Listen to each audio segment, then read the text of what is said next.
హైదరాబాద్ సనత్ నగర్ లో విషాదం చోటు చేసుకుంది. అపార్ట్మెంట్ లో కరెంట్ షాక్ తో ముగ్గురు మృతి చెందారు. బాత్రూమ్ లో ముగ్గురు మృతదేహాలను గుర్తించారు. జెక్ కాలనీలోని ఆకృతి రెసిడెన్సీలో ఈ ఘటన జరిగింది. అనుమానాస్పద మృతి కేసుగా పోలీసుల దర్యాప్తు మొదలైంది. ఒకే కుటుంబానికి చెందిన వెంకటేష్, మాధవి, హరి చనిపోయారు. హైదరాబాద్ సనత్ నగర్ లో జరిగిన విషాదానికి సంబంధించిన దృశ్యాలు కూడా చూడొచ్చు. జెక్ కాలనీలో ఒకే కుటుంబానికి చెందిన వెంకటేష్, మాధవి, హరి బాత్రూమ్ లో విగత జీవులుగా పడున్నారు. స్థానికులు ఇచ్చిన సమాచారంతో స్పాట్ కు చేరుకున్న పోలీసులు ఇంట్లో ఆధారాలు సేకరించారు. ముందుగా కరెంట్ షాక్ తో చనిపోయి ఉంటారని భావించారు. అయితే మృతదేహాలు పడి ఉన్న తీరు అనుమానాలు రేకెత్తిస్తున్నాయి. దీంతో మిస్టీరియస్ డెత్ గా కేసు నమోదు చేసి అన్ని కోణాల్లో దర్యాప్తు చేపట్టారు పోలీసులు.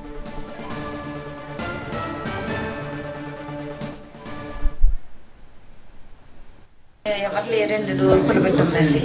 పని చేసుకుని వెళ్ళిపోయాను. పని చేసుకుని వెళ్ళిపోయాక మళ్ళీ 4ంటికి నిన్న ఆవిడ టిఫిన్ ప్లేట్ ఇచ్చింది. టిఫిన్ ప్లేట్లు ఇద్దామనేసి వచ్చాను. వచ్చినప్పటికి లేరండి.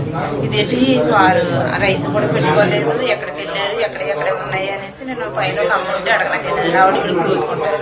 అమ్మ లేరేంటి అనేసి అడిగితే ఏమమ్మ నాకు తెలియదు అనేసి అన్నారు. సరేలే అనేసి నేను పనికి వెళ్ళిపోయాను. పెట్టేసి తను ఎక్కిపేసి వెళ్ళిపోయాక మళ్ళీ 6:30కి వచ్చామండి. వేరే వాచ్మెన్ అలా నేను ఇద్దరికి వచ్చాను. ఏంటండి లేరని సరుకులు వేసి లైట్లు వేసి చూసాను.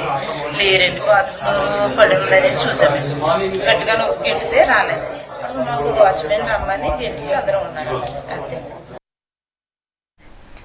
సనత్ నగర్ లో జరిగిన విషాదానికి సంబంధించిన మరింత సమాచారం మా కరెస్పాండెంట్ నూర్ అందిస్తారు.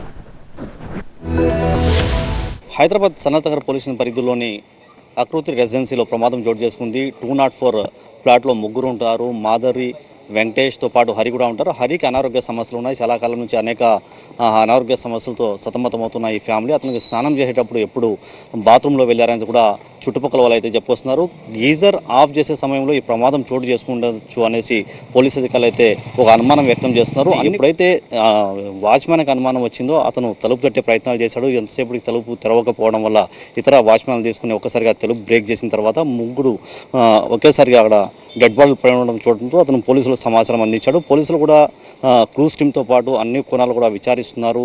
బహుశా ఇప్పటివరకు పోలీసు అధికారులు చెప్పుకుంటూ వస్తున్నారు ఒకటే, షార్ట్ సర్క్యూట్ వల్ల లేదంటే షార్ట్ వల్లనే ఈ ప్రమాదం చోటు చేసుకుండవచ్చు. కానీ హరికి ఎప్పుడు స్నానం చేసేటప్పుడు తల్లిదండ్రులు ఇద్దరు స్నానం చేయించే వాళ్ళు కూడా అనేసి కూడా చెప్పుకొస్తున్నారు. అంటే ఇప్పుడు ఈ ఘటన అయితే ఈ చుట్టుపక్కల ఉన్న ప్రాంతాలకు ఏకంగా ఒక పెద్ద విషాదాన్ని నింపిందని చెప్పుకోవచ్చు. కెమెరా వెంకట సమీతో నూర్ మొహమ్మద్, TV9 హైదరాబాద్. ఇది ఎలక్ట్రిక్ షాక్ అని భావిస్తూ ఉన్నాము. వాళ్ళ ముగ్గురు కూడా బాత్రూంలో చనిపోయి ఉన్నారు. ఆ బాబుకి బట్టలు లేవు చూసినప్పుడు. మిగతా ఇద్దరు అతన్ని సేవ్ చేయడానికి వెళ్ళి ఎలక్ట్రిక్ షాక్తో చనిపోయారనేది మా ప్రాథమిక అంచనా. పోస్ట్ మార్టంకి తరలిస్తూ ఉన్నాము బాడీస్. పోస్ట్ మార్టం రిపోర్ట్ వచ్చాక మిగతా వివరాలు తెలుస్తాయి. సార్ బాత్రూంలో గ్రీజరా గ్యాస్ కూడా ఉందంటున్నారు. గ్యాస్ సిలిండర్ కనిపించింది. అదైతే అలాంటిది గ్యాస్ సిలిండర్ అయితే బర్నింగ్ అవన్నీ వస్తాయి. అదైతే అనిపించలేదు. మోస్ట్లీ ఎలక్ట్రిక్ షాక్ అనుకుంటున్నాం. ఇంకా వైద్య నివేదిక కూడా రావాల్సింది.